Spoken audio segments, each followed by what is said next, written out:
Max 90% Jagan will form the government. So ఎందుకని జగన్మోహన్ రెడ్డి గారు? ఎందుకంటే అతను చేసిన లబ్ధిదారులు ఇప్పుడు తన సంక్షేమం మీద మెయిన్ ఫోకస్ పెట్టాడు. సో ఆ లబ్ధిదారులు అనే వాళ్ళు పక్కాగా జగన్కే ఓటేస్తారు. ఇప్పుడు మనం చూస్తున్న పరిస్థితులు ఎలా ఉన్నాయో, ఇప్పుడు ఒక్కొక్క పార్టీ ఇప్పుడు బీజేపీ ఫామ్ చేసింది, కానీ బీజేపీ ఏం చేసిందండి, తెలుగు రాష్ట్రాలకు 2 రాష్ట్రాలకు ఏం చేయలేదు బీజేపీ. ఇప్పుడు ఏమన్నా రైల్వే కోచ్ ఫ్యాక్టరీ ఇచ్చిందా, లేదా ఇప్పుడు వైజాగ్ స్టీల్ ఫ్యాక్టరీ ఉంది, దాన్ని ప్రైవేటీకరణ చేస్తున్నారు. రాజధానికి ఏమైనా హెల్ప్ చేసిందా? డెవలప్మెంట్ చేశారు మోదీ గారు అంటున్నారు కదా, ఒకవేళ ఏపీలో కూడా వచ్చినా కానీ ఎన్నో కంపెనీస్ తీసుకొస్తా ఉంటున్నారు. ఇప్పుడు ఆల్రెడీ వచ్చారు కదండి, ఇప్పుడు ఆల్రెడీ వచ్చారు కదండి, ఇప్పుడు ఇంతకుముందు ఆల్రెడీ వచ్చారు కదా.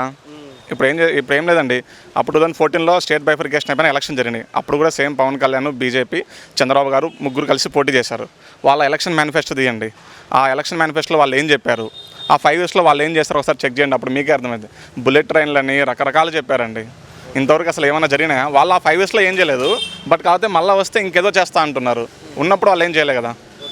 మరి అయితే సర్వేలు ఇవన్నీ నెక్స్ట్ వచ్చేది కూటమే అంటున్నారు కదా టీడీపీ. అట్లా ఏం లేదండి, సర్వేలు 2 పక్కల ఉన్నాయి. టఫ్ ఫైట్ ఉంటుంది. అంత ఈజీగా ఇప్పుడు జగన్మోహన్ రెడ్డి గారికి ఇంతమంది వచ్చిన సీట్లన్నీ రావాలంటే అది ఇంపాసిబుల్. తగ్గొచ్చు, బట్ కాకపోతే మెజార్టీ గవర్నమెంట్ అయితే మరి జగన్మోహన్ రెడ్డి గారు రావాలంటున్నారు కదా. సో ఇప్పుడున్న ఎమ్మెల్యేలు సో వీళ్ళ మీద చాలా వ్యతిరేకత వచ్చింది ఏపీలో అంటున్నారు కదా. సో ఏం చెప్తారు? ఎవరైనా అధికారంలో ఉన్నారంటే వాళ్ళ మీద కొంచెం వ్యతిరేకత అనేది కామన్ అండి. బట్ 2 చూడాలి. ఇప్పుడు ప్రజలలో ఓటు అనేది ఎమ్మెల్యేనే కాదు, బై డైరెక్ట్ జగన్ ఫేస్ చూసి కూడా చూస్తారు. ఇంత ముందులాగా ఇప్పుడు ఏ గవర్నమెంట్ వచ్చినా కూడా ఎమ్మెల్యేకు, మినిస్టర్లకు అనే వాళ్ళకు స్వతంత్ర పవర్స్ అనేది చాలా తక్కువ.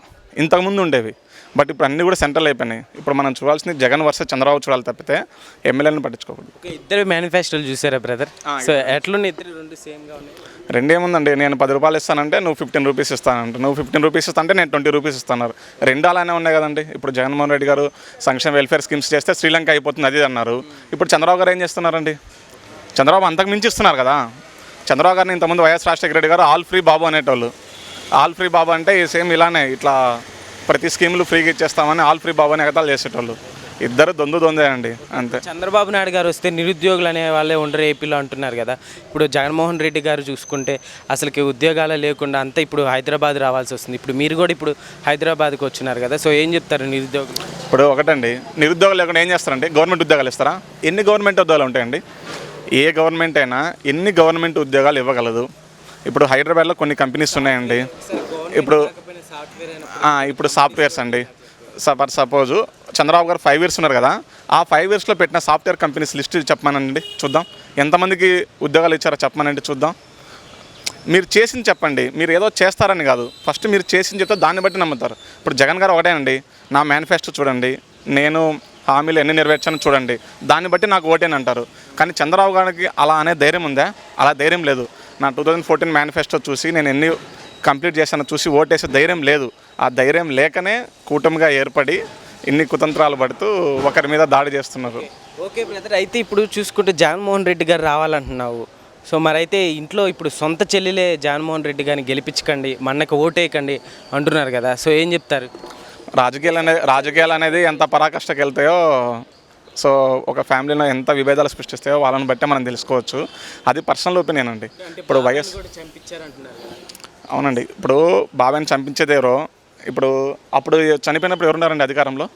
చంద్రబాబు గారే కదా ఉన్నది అధికారంలో. ఇప్పుడు సెంట్రల్ గవర్నమెంట్ ఇన్వాల్వ్ చేసి ఇన్ కేసు జగనే కనుక ఉంటే జగన్ లోపల వేయచ్చు కదా. కాదండి, ఇప్పుడు నిరూపించి జగన్మోహన్ రెడ్డి గారు ఉన్నప్పటికీ కూడా ఏం చేయలేకపోయారు కదా 5 years దాంట్లో. అదేనండి, అక్కడ ఏం జరిగిందో మనకు తెలియదు కదా. ఇప్పుడు ఒకటి టు బీ ఫ్రాంక్ అండి, ఇప్పుడు వైఎస్ వివేకానంద రెడ్డి గారిని ఎవరు చంపారని తెలిస్తే నాకేమన్నా వస్తుందా చెప్పండి? అది ఫ్యామిలీ ఇష్యూ. తప్పు చేసిన వాళ్ళకి పక్క శిక్ష పడాలి, అంతవరకు కరెక్టు. కానీ ఆయన మర్డర్ అనేది నా జీవితాన్ని ఎటువంటి ఎఫెక్ట్ చేయదు కదా. నా జీవితాన్ని ఏంది, రేపు ఎవరొస్తే ఎలా డెవలప్ అవుతుంది, ప్రజలు ఎలా డెవలప్ అవుతారు, రోడ్లు ఎలా ఉంటాయి, ఇన్ఫ్రాస్ట్రక్చర్ ఎలా ఉంటుంది, రైతుల సంక్షేమం ఎలా ఉంటుంది, వాటి గురించి నేను ఆలోచిస్తాను.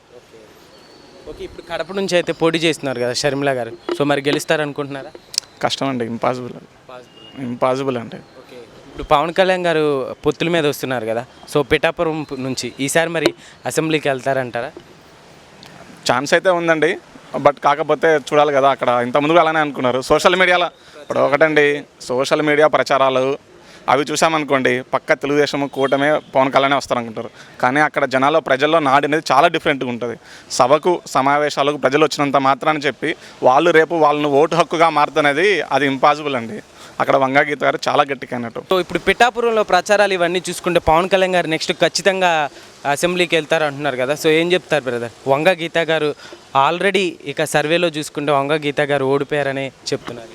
అట్లా ఏం లేదండి, అలా ఎప్పుడూ అంటూనే ఉంటుంది. ఒకటండి, సోషల్ మీడియా అనేది ప్లస్ యూట్యూబ్ ఛానల్స్ అయినా సో మ్యాక్సిమం తెలుగు మీడియా అనేది ఆల్మోస్ట్ 70% చంద్రబాబు గారి చేతిలో ఉంటుంది. సో వాటిని నమ్మి మనం చెప్పడానికంటూ ఉండదు. కానీ అక్కడ ప్రజల నాడి ఎంత డిఫరెంట్గా ఉంటుంది అనేది లాస్ట్ టైం ఎలక్షన్స్ మనం చూసాం.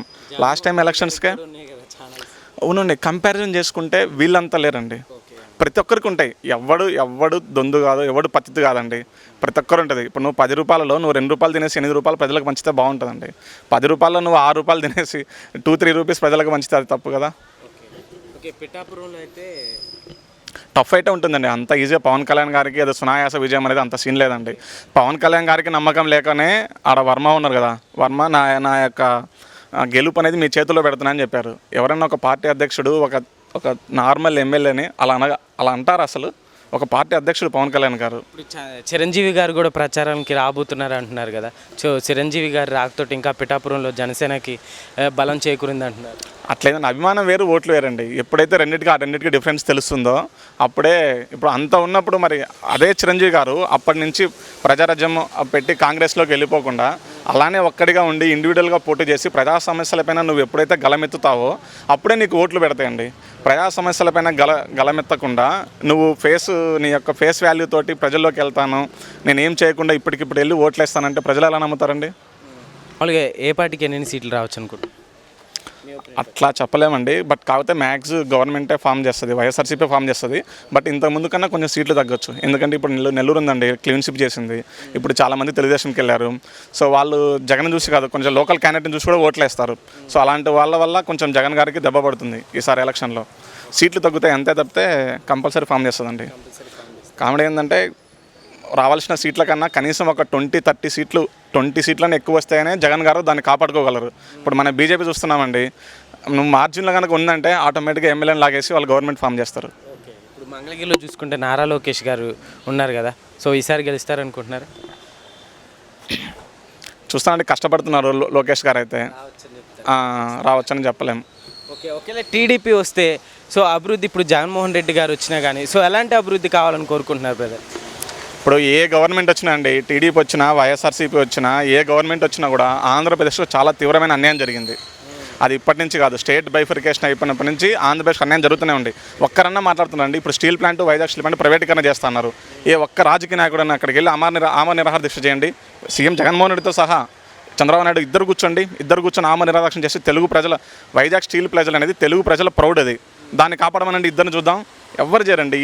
ఇద్దరికి ఏం కావాలంటే వాళ్ళ కేసులు వాళ్ళు దాచిపెట్టుకోవడానికి సెంట్రల్ గవర్నమెంట్లో ఏదున్నా కూడా దానికి వంత పాడతారు తప్పితే రాష్ట్ర ప్రయోజనాలు అనేవి వీళ్ళకు శూన్యం. ఏం చెప్తారు బ్రదర్ ఫైనల్గా ఏపీ ప్రజలకి? ఒకటండి, గ్రాఫిక్స్ నమ్మితే చంద్రబాబు కోటేయండి, లేదా గ్రౌండ్ రియాలిటీ చూస్తే జగన్ గారికి ఓటేయండి. వచ్చేది జగన్ గారి ప్రభుత్వమే.